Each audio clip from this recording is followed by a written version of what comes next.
Welcome to today.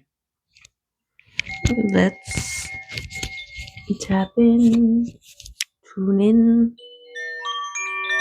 to the frequencies of today.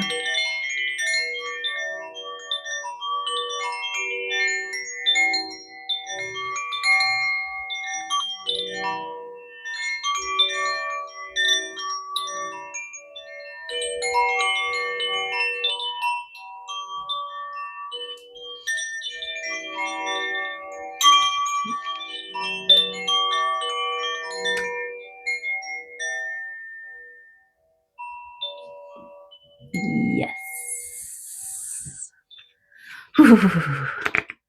Feeling good. Can you feel it? I always go right to Ace Ventura. The room has been cleared. Remember he says that? Okay, what do we got here? Is this surrender? I think it might be. I just think it might be surrender to the flow. Helps you focus on your heart and your feelings. Surrender is necessary to release old patterns that prevent you from opening up your heart. Surrender makes your fear vanish because you're no longer trying to control everything. You're surrendering to what is. You are in allowing mode, allowing things, surrendering things to play out, to be, to faith and trust. Surrendering to the divine. Okay, we're also gonna pull one of these Josephine Wall art cards because they're gorgeous, and I decided we needed another gorgeous visual. The imagery is so layered, multi-dimensional. And I feel like that's definitely where we're at right now. Finding our footing in the multi-dimensions while still having to do all of the third world dimension stuff, right? Still gotta take out the trash. Release. Everything is a mirror of itself. This is fractals. Look into fractals. They're really cool. Oh, and speaking of, I just was called to start a new thing, accoutrement to these readings. And so now on my website, there is a little note section. So when after the video is posted and I get a chance to watch it, I'll take notes, and there'll be definitions of things that I couldn't remember in the time, and then I totally remind myself to look it up, and then so there'll be that. There'll be additional little insights, things that came up from the other perspective. And yeah, so if you're interested, I mean, it's just something else I'm doing. So if you want to check it out, check it out. I should probably leave a link in the description to the note place so that you could get there after the reading easier, more efficiently. Yeah, because if you were to go to my website and then find the note page, you can easily access the corresponding video. I'm trying to figure it out. And create all these links. Okay, what do we got? Beautiful. Ooh, we got number 2 and number 3. And number 2 is relaxation. Okay, look at this card. Look at this. I'm getting the judgment vibes, the angels with their trumpets. This is like your new life is going to be centered around a relaxed nervous system. This is gonna be your life. Okay, beautiful. And look at this gorgeous one. Oh my God. Inner abundance. And is that like the star? And who else pours water? It's like this ability to collect from the sacred waters of spirituality and pour it onto the earth plane. And that's what we do as anchors, right? We are taking information that we collect in the multiverse and grounding it into the 3D. Beautiful. And all the orchids. Oh, look, there's swans. There's a flock of swans in the back, too.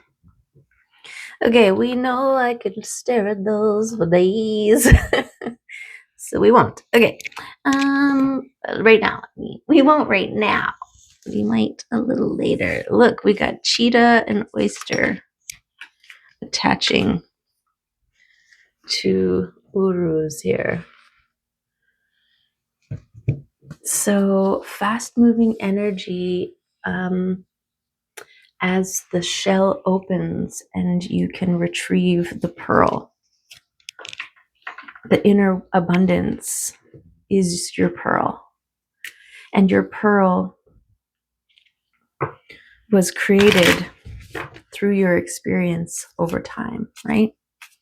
This is your inner abundance. This is the gems from the mountaintop or the mountains that we're excavating every time you do shadow work, every time you heal a wound, every time you allow closure and collect fragments and reintegrate them into your heart of yourself, of the whole.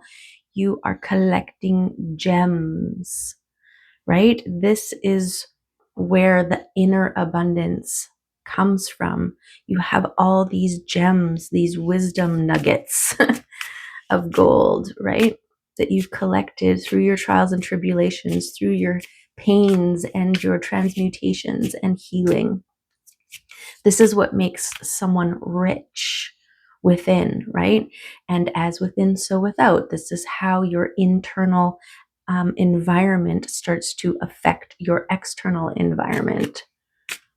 So this is beautiful. Surrendering to this process, to this new way of being.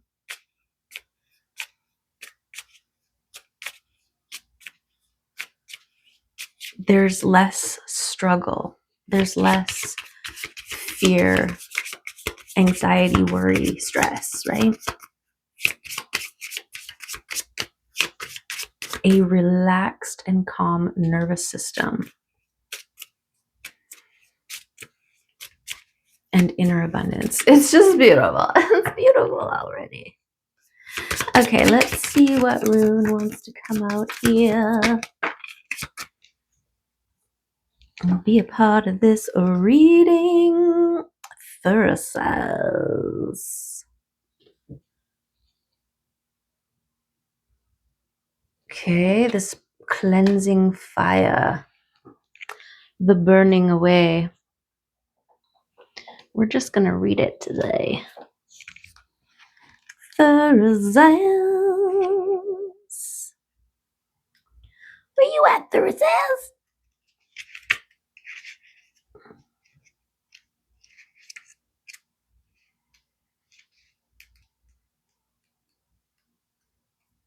there yet?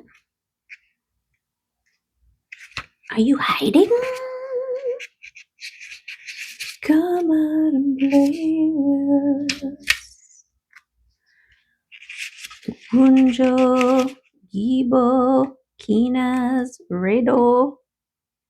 Thura says protection, passion, defense, conflict, and male potency. The wolf protects his pack and does not back down from a challenge, unlike the bull, who stands his ground unless significantly provoked. The wolf takes the fight to his adversary. He is driven by a passionate internal fire that can warm but also burn. If you don't heed the wolf's growl, he will eventually bite. So that's like making me think of internal body wisdom, right? And it starts by subtly engaging, and then it gets louder and louder and louder until it eventually turns into something that you can no longer avoid. I mean, people still can by numbing it and covering it up and hoping that it'll just go away, right? A lot of the pharmaceutical things that we are given are like band-aids, like an out of sight, out of mind, like a numbing component that makes you forget that there's a situation or whatever the case may be. But it's about focusing in, finding the core wound and healing that, and have that. It's interesting, the links to the physical body and its connections to the emotional body. Okay. Thura says has an element of chaos, destructive natural forces, aggression, and conflict. These are united for the purpose of defense and protection. It can also symbolize potent male sexuality, instinctual will, vital eroticism, and regenerative catalyst. It represents a tendency towards change through catharsis, purging, and cleansing fire. So, this idea of burn it to release it, or burn it to heal it, right? There's a symbolic gesture in this transformation, right? When you declare something as a symbol of a thing that you are letting go, and then you burn it or give it away or bury it or throw it off a cliff, whatever you got to do.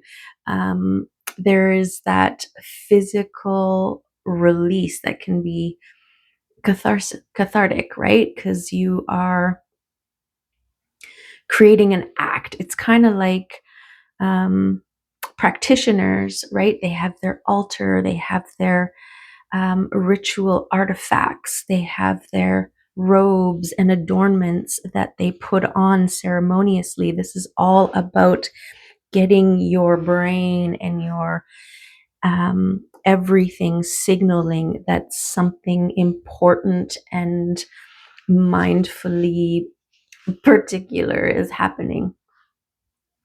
And so if you are feeling some links or locks or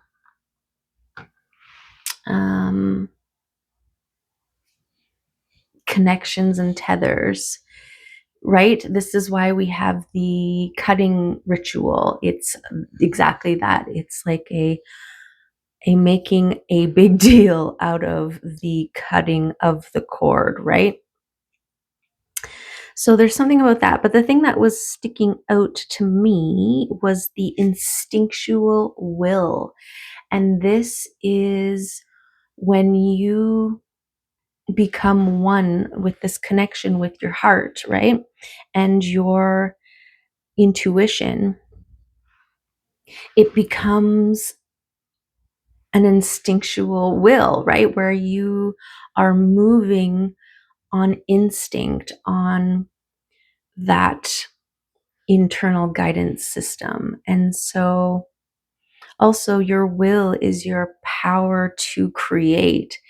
And so this is like this passion fueled movement towards something magical. Okay. There says, is the sharp and painful stab of the thorn that jolts us awake and into awareness. Yes, and the roses here are reminding me of Mims. She's the cutest, sweetest, softest little. Oh my god, you just want to hurt! But if you were to try to, she would freaking smack you, bite you, claw you, kill you. Okay. And same with the roses, right? You can admire them, you can even smell them, you can touch them gently. But the minute you try to grab, control, own, whatever, you're going to get poked. Okay, something about that. Okay. Instinctual will, yes. Okay, that came out quickly. We've got the Hermit coming out. So this is a good time to really dig deep and allow that passion furnace, your passion furnace that powers your machine to guide you. That's your instinctual will, your passion, your inner flame. I'm also getting the image of the heart with the flame around it, right?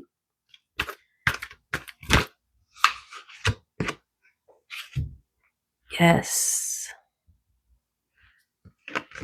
Yes, we're getting confirmations of your action, your movement, your mindful choosing to heal, to go within and light that flame.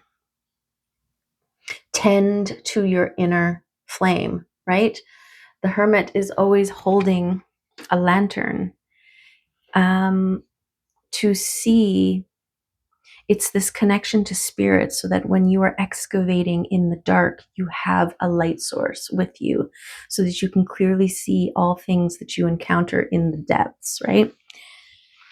And these gems that you collect act like the stepping stones that lead you to other flame tenders. Also, hi, Muffin. Hi. She's so cute. She's like, did you talk about me? She just came over and like rubbed on my leg and then looked at me on her way out the door. So cute. Anyways, but she's vicious. So she's Murder Mitts is her middle name for a reason. Okay. There's that beautiful balance, right? Anyways, the Six of Swords is this active role in moving yourself away from choppy waters into calmer waters. This is what you've done. This is the surrendering that you are in the process of. You are in the final burning, cleansing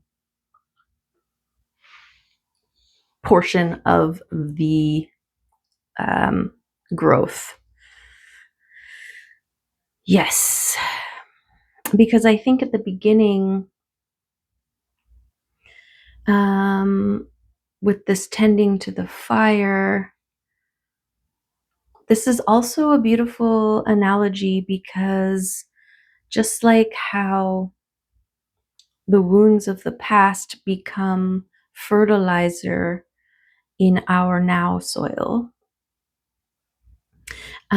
so too does this reigniting and tending of your inner flame become stronger by all of the things that you release into it, that you allow to be consumed by the flames, to be transformed, right?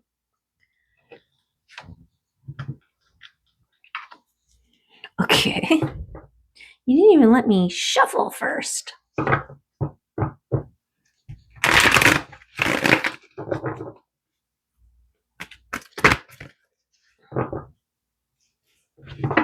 And this hermit, I'm getting protecting because the wolf is very protective of its herd. Is it a herd?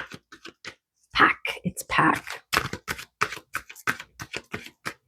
So there's also, you've worked hard on this inner flame, and it is now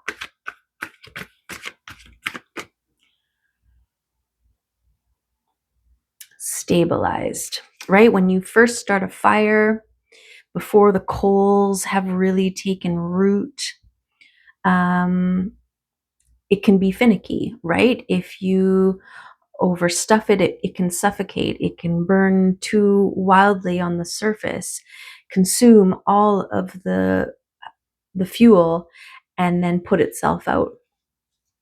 And so this is why this is a balanced tending, right? Allowing the right amount mixture of oxygen and fuel, which is the spirit and the physical, right? And I love this internal flame tending. But then once it has established itself as a hot, right? Once all the coals are there, even if it kind of goes out a bit, it's still pumping out a lot of heat, and it takes nothing. You throw anything on there and it's back on again, right? This is the importance of tending it. We're less likely to be like, don't put anything on my fire. Get away from it. Get away from it. It's tender. Ooh. I'm really like, my brain right now is giving me Calcifer vibes from Howl's Moving Castle. He was the fire, and he was also like the internal flame of the house, but I think the house was representative of Howl himself. And so his tending, his Calcifer is his internal flame. Cool. Okay, we got the devils coming out here. This is doubts and fears of the past. These are the things that we throw into the fire.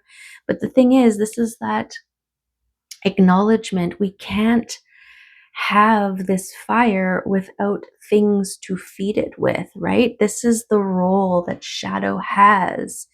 This is why adversaries become the fertilizer in our soil that makes it nutritious, that feeds the seeds we intentionally plant and grow, right? This is why the things that we release add to our story, right? This is why the integrated shadow is the most one of the vital components of our becoming, of our wholeness, because without it, what would we even be, right? You need that shadow aspect. You need the fuel and the fertilizer in order for things to be strong, sturdy, powerful, and nurturing, growth promoting, right? Hey, I think she wants to go back outside.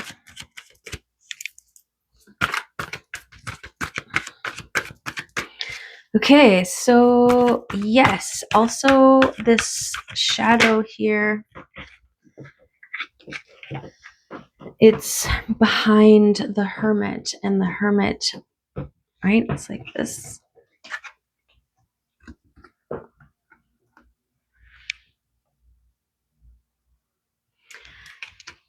Also, I'm getting like the shadows cast when light, right? When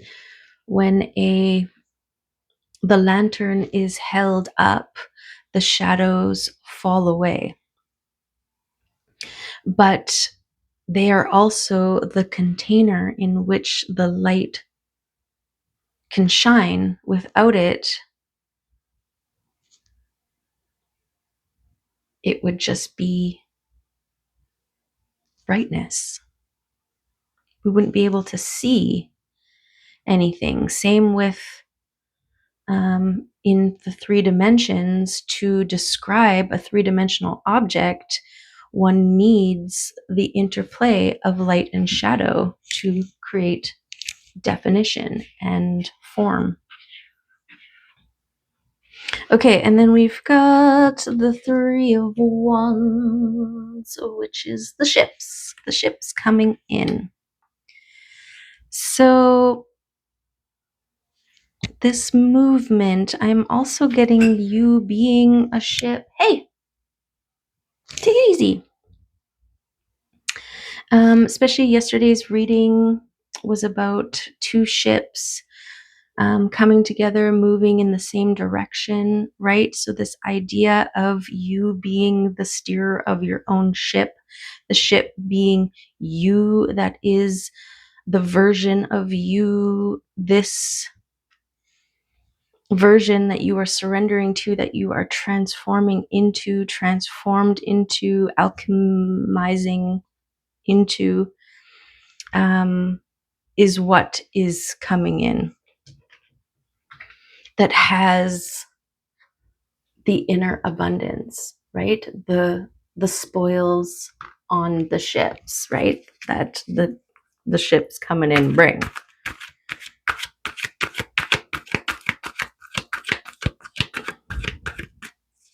And it was a necessary part of the process, the hermiting process, right? These sleeves are really tight around the arms. I'm working on them. Kinda. Okay. Don't look at my arm. Okay, look at them. Whatever. Look where you want to look. I'm not telling you nothing. I'm not telling you what to do. Isn't that the way somebody tells you not to do something and then you're like, it's the first thing that you do? This is the whole thing. You get more of what you focus on, right? Death of the old. Okay, this is the transformation. Yes. The death of the old, the birth of the new. The old has to die. The old, the doubts and fears, the limiting beliefs, the old ways of being, seeing, doing, being. This is all part of the process, right? And this is the fuel to the fire. This is the darkness that the light shines within. It's a necessary component. Just like taking out the trash. If we don't, oh, you little... Hi, no flushing. It's PG. Okay, off you go. Okay.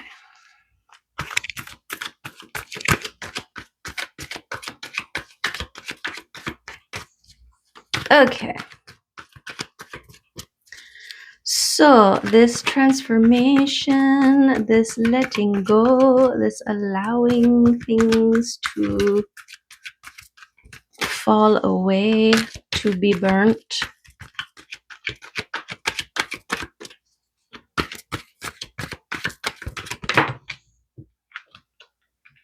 and not to overthink it.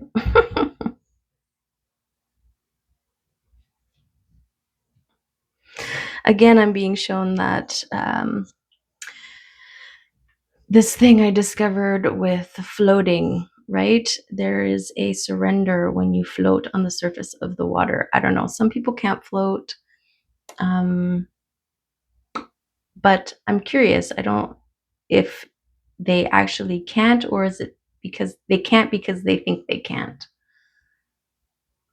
I mean, I've seen people sink like a freaking rock, and it's like, what? So I don't know what that's about. I mean, I have theories, but anyways, but oftentimes what will happen is I'll be floating and it'll be glorious, and I'm just like, and I can, because the water is over my ears, right? It's just my face, just, my face, this part, maybe my belly a bit, and my toes sticking out at the bottom. And I could feel my heartbeat, or hear my heartbeat and my breath and the subtle sounds of the underwater. And maybe a minute, maybe 2 minutes. And then my brain starts going. And I'm like, okay, you floated long enough, time to move. You start breathing, maybe you sink a little bit, you take a deep breath, or you let a deep breath out, one of the two, I can't remember. And then you sink a bit because you have less air in your lungs or whatever happens. And then, your brain's like, oh, you're done floating, and maybe you should move around now, and time to exercise. And the brain starts to think of all kinds of reasons to get you to move out of this calm surrender float state. And that's that old nervous system, right? And then if the subtle things don't work, then it starts to create scenarios where creatures from the dark coming up and getting you, and so you have to get up and look so you can see in the water, right? And now you're disturbed. Or a boat might be going by and they might run you over, or someone is on shore stealing your stuff while you're not looking, or whatever the case may be. And it's like this real disruption. This is that how your overthinking can let in the darkness, the adversaries. You become your own adversary, right? It's like don't be too calm, don't be too whatever, because what if it's a false sense of security? And right, like, our brains can think of all kinds of things to snap us out, to pull us away, to distract us, to deter us, and to keep us in a state. But it's a default program that keeps us in whatever state we have lingered to the longest. That becomes our baseline. So it's almost like this program that is meant to keep us at our baseline. So if our baseline is low or at some sort of point and we're trying to shift it, there's going to be resistance against that. This is why it takes dedication and focus and determination to readjust your baseline, and then slowly but surely those mechanisms reset and are like, oh, okay, this is what we're defending now.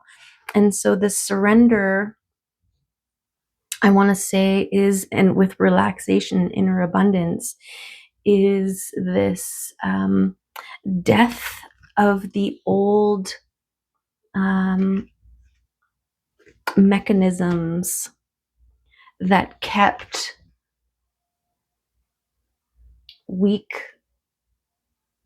channels open to adversity.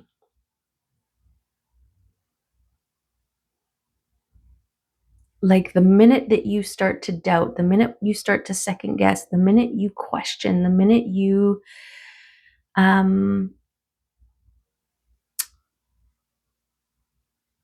hesitate against your internal will, instinctual will, it's like leaving little weak points in your auric field. And so influential devices can come in and add an extra, are you sure you want to do that?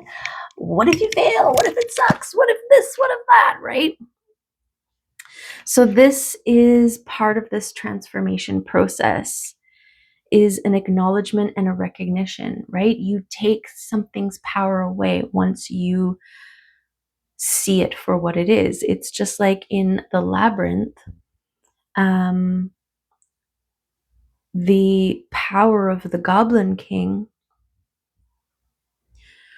only existed as long as she was playing the game, engaging, and believing it to be so. And the minute that she says the words, you have no power over me, everything dissolves, right? And this is part of this process of shedding light, of excavation. Because yes, our brains are powerful, and if we're staring into a dark, scary corner, we can imagine all kinds of things that are in there. And the minute we shed light upon it, we see things as they are, and they no longer have power, right? So there's something about that. So surrender to this process, because it is part of this purging and catharsis, right? Because you're not, you're on the other side of it. You're closer to this regulated nervous system becoming your default mode. And that's when the pushback is going to be even more, because it's about to lock in. It's about to shift tracks. It's about to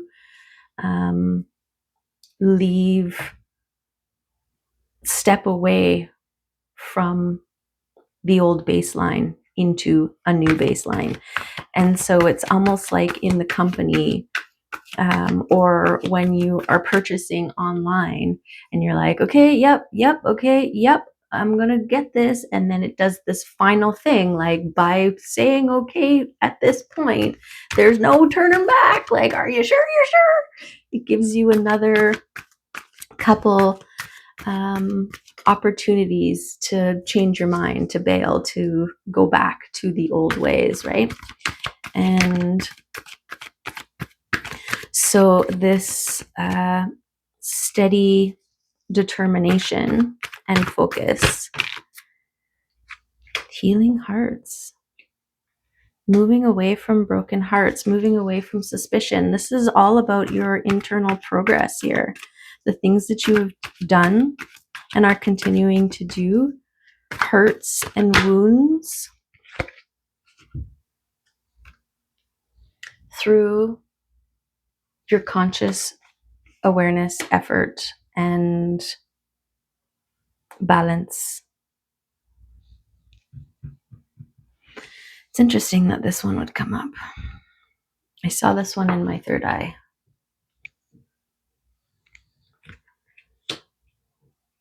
I just did a kind of like a closure thing on one of my big three. I happen to have had a big three karmic bodies, situationships, whatever that I needed to overcome in this lifetime. And for the most part, they are all dealt with, but there was a final little fragment that I just dealt with recently.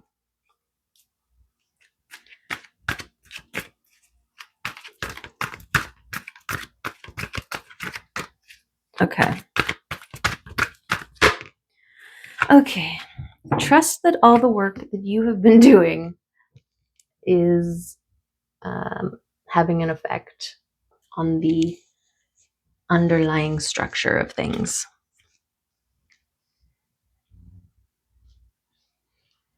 That the shadow work, shadow integration, transformation, releasing and movement, mindful movement away from all things that trigger your nervous system. This work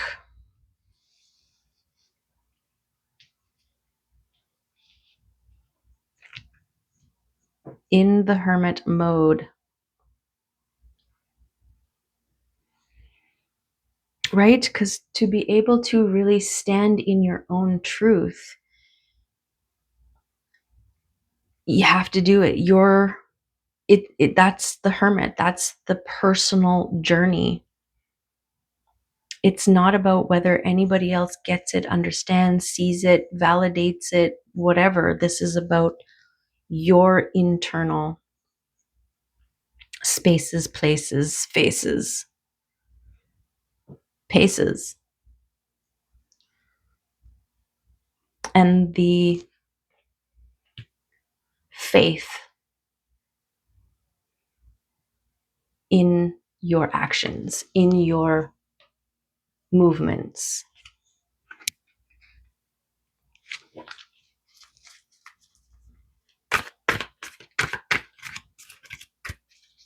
This is the tending of the soil and the planting the seeds process.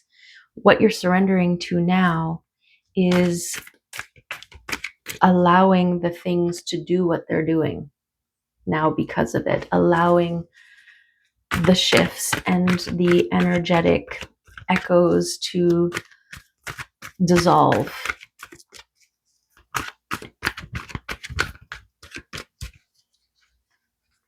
This is allowing the inner garden to bloom. Okay? Yes. Balancing physical, emotional, mental, spiritual, connected, grounded, centered, hermiting outside of the city, right? Connected to spirit team. And this is what is shifting timelines.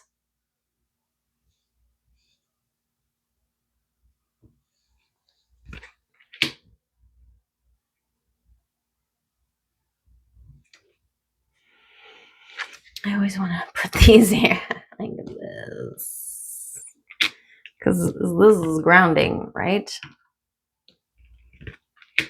Grounding, centering, balancing, connecting, this hermiting, affecting your ships, your ability for ships to come in, for ships to be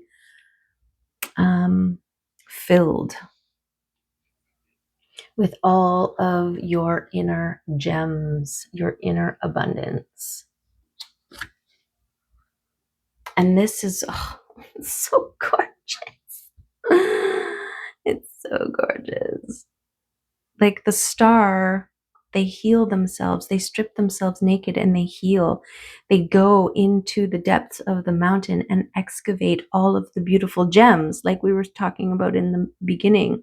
And this ability to connect with spirit and bring it in, the information, the wisdom, the well spring, and have it affect the physical realms.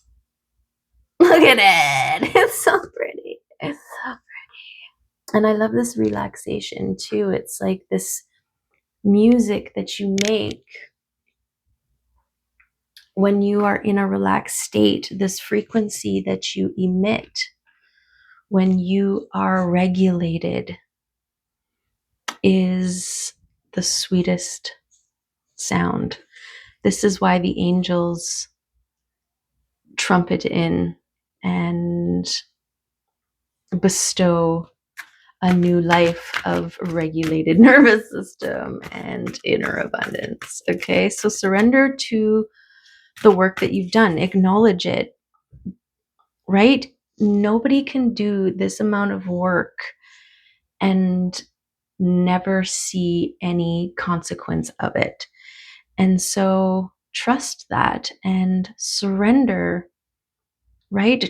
When you have spent a lot of time building beautiful beds and ensuring that they're full of soil and sowing all the seeds, there's a period where you just trust that all that you have done is going to produce beautiful, abundant blooms, right? And so you relax, you just relax and you have faith, and the things happen. And then you go out there and you start to see little evidence of things growing, and you get excited. You don't dig them up, you don't try and stretch them, you don't judge them because they're just tiny and you want them to be huge so that you can smell them and pick them and eat them and whatever you want to do with them. And you just look at them and you encourage them, you talk nice to them, you say, look at you, look at how big you're getting, right? You fuel it with loving, nurturing energy. Yes, you do. And let them grow, and then before you know it, you're harvesting something amazing. But all of the time between the preparation and the harvest, there's excitement, there's anticipation, there's process checking, there's unfolding, there is interacting, there's some maintenance, right? You got to weed, maybe you got to spread them out a bit because you planted them too close or whatever, right? Subtle maintenance, and then it's just letting them do their thing, trusting that they know what they're doing and that you have created the perfect environment for them to grow. And then there's also when everything's in full bloom before harvest, that you get to sit in it and admire it and get lost in it and be, grateful for it and all of the things. Okay.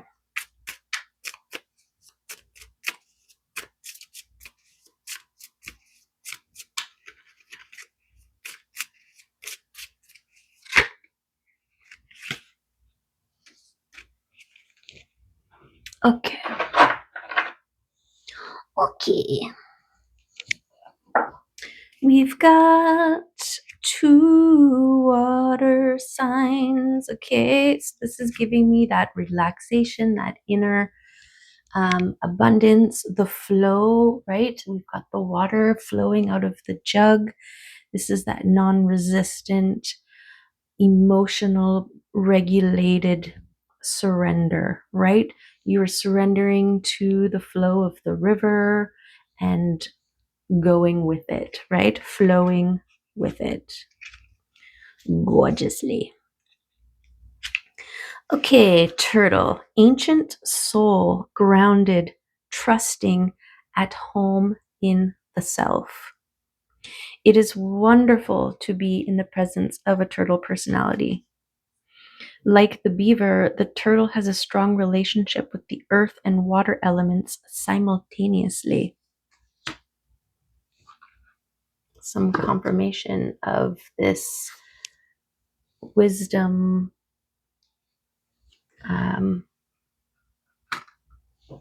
dipping and pouring. Okay.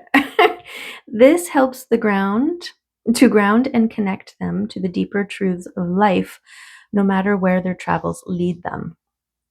Turtle energy is behind all great writers and storytellers as they collect life experiences under their shells for later use. The most potent turtle energy helps us close all the other books and begin to tell our own true tale. I feel like this turtle and the hermit, right? This process of recognition, balancing, movement, flow, gorgeousness. When in balance, peaceful, adventurous, and productive.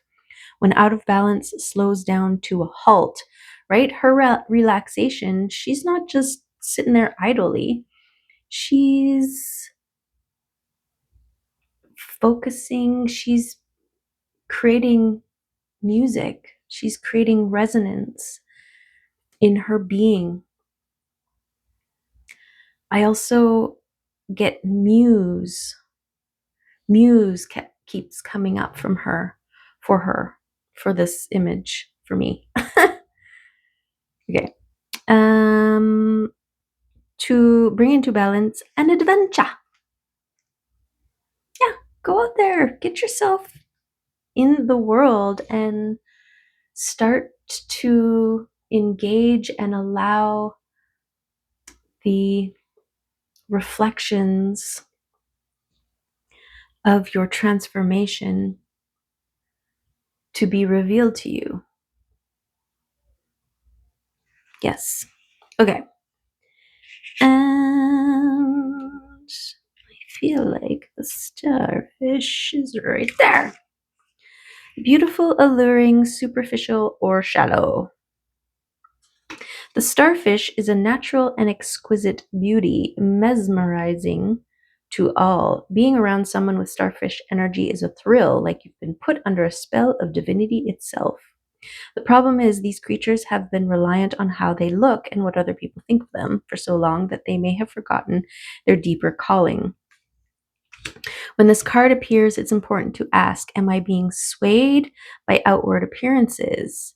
What dreams have I put aside to please others? Okay, and I feel like this is that swaying from outer experiences, that impatience, that I need proof, otherwise I'm reverting. That final pop up that's like, are you sure you want to commit to your whatever you've been doing? Because look around, nothing's different, or nothing's changed, or, there's no evidence of anything. Okay. When in balance, uplifting, artistic, and expressive. When out of balance, gossips and feels empty. And to bring into balance, positive friends. Yes, you are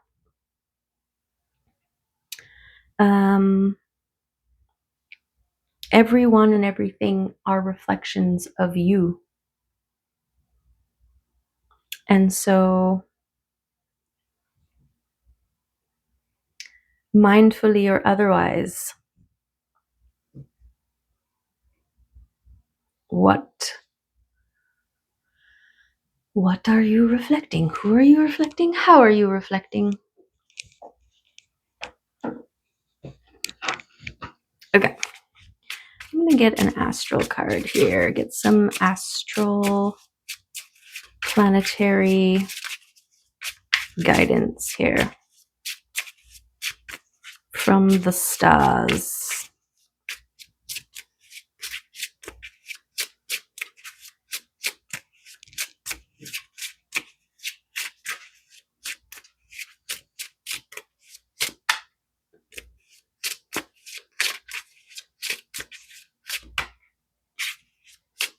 Anybody want to come out?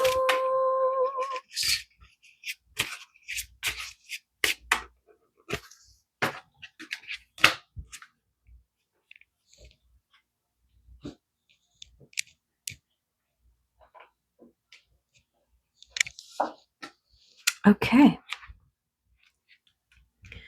We've got 33.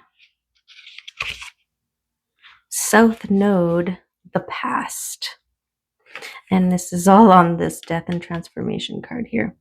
The South Node describes what you bring along from past lives. Ooh, these are the gems. Okay, I'll just read it. Your skills, proclivities, addictions, weaknesses, unfinished business, and a physical place within your body where you may hold tension or ancient karmic stories. The lunar nodes are the points on the zodiac where the moon's orbit crosses the ecliptic. When the moon, sun, and earth exactly line up here, a shadow mysteriously covers the sun or moon and creates an eclipse. The ancients thought a giant creature cast those shadows and referred to the nodes as the head and tail of a dragon. When the moon descended towards the south is the dragon tail. Action. This situation has its roots in some past karmic pattern, the origins of which are not clear. You either need to apply skills that you were born with or look again at old problems and work to heal them. The situation feels hauntingly familiar, but without a story to go with it. Echoes traces from another time or life. An old love or familiar enemy may return, and the patterns involved could remind you of an earlier difficult chapter. It's like literally my dream last night. If someone triggers your South Node, you may feel like you owe them or they owe you. And while that may be true, this accounting won't help now. Cleanly deal with what it is on the table and stay in the present moment. Learn new ways to respond, new skills that help when old trauma is triggered or old cravings sing their siren song. Break that spell. Use breathing techniques. Investigate dialectical behavior therapy, or do something unexpected just to break those patterns and give you more options here and now. Stay focused on a healthy future of your own making. The challenge: under stress, you may fall back on familiar defenses and relive what you've always lived. PTSD, flashbacks, and addictive habits or relationships all operate around your South Node. The gift. Use this opportunity to heal triggers and patterns from the past. Take them as teaching moments and learn. Then your hard-earned skills and wisdoms can help you build your future. Okay, there's the excavating, the tethers, and that pop-up. Are you sure you want to do something different? Here's your chance to go back and do something the same again, right? Okay, and then 39. Arrival. Look at this freaking card. Beautiful. First house. Oh yeah, look at it. Beautiful, right? The first house describes how you enter the world, your first impressions, and the birth of your journey or of self-discovery. If your chart were a village map, the first house would be the gateway and information center. Planets in the first house are just about to rise over the eastern horizon, where the sun would be just before dawn, so we feel them strongly. The action. Take responsibility for how you are perceived. As you walk in the door, assess what you lead with. what your mannerisms, appearances, and signals say. Notice if you lead with charm or prickly defenses with your mind or heart, or whether you are versatile, changing your approach to fit the circumstance. Investigate how this first impression affects your identity and interactions. People read what you put out. Whether you are acting as a business, as a person, or as a couple, it's up to you to ensure that how you present yourself matches your intention. If you feel misunderstood, look for a misperception, yours or theirs, underneath any tension and see what can be done to clear this lens. If you strive to be invisible, neutral, or enjoy an air of mystery and play your cards close to the chest, it becomes easier for others to project their assumptions upon you. Consider becoming more transparent and letting your inner worth shine. The first house can also bring with it the surge of temper and other strong emotions that rush to your head like mercury in a hot thermometer. If this happens, bring your awareness back down to your feet. This metaphor also applies to a business or project. Leadership may be too strong and attention needs to be brought back to the roots on the ground, to the boots on the ground, the roots on the ground. Challenge. You are challenged to see beyond the shallowness of appearances, see behind the smoke screens, and take responsibility for how you are perceived. I don't know about that. I don't think we have any control in how another perceives because they're looking through their own lenses. But is it a mirroring of how we are perceived, how we assume we are perceived? I don't know. I'd have to meditate on that one for a bit. Okay. The gift. Evaluate how you interact with the world as the beginning of a journey of self-discovery. I mean, it's important to have a recognition, like an understanding to a certain degree. Yes, we'll meditate on that. Okay, that might be something in the notes. Okay. Oh my goodness. Okay, it went too long today. Sorry. And I hope there was some good stuff in there for you. Okay. This is the reading. Some South Node stuff here, right? And movement. But this is about surrendering to your new relaxed and regulated nervous system and inner abundance, that it is ultimately nurturing, growing. Yes. Yes. Okay. There it is. I love you. I appreciate you. And I hope to see you next time in another reading. Okay. Surrender and trust that all the things are working in your favor and the timelines are lining up to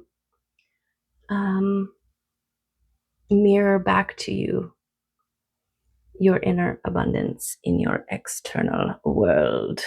Love you, appreciate you. See you next time. Okay, bye.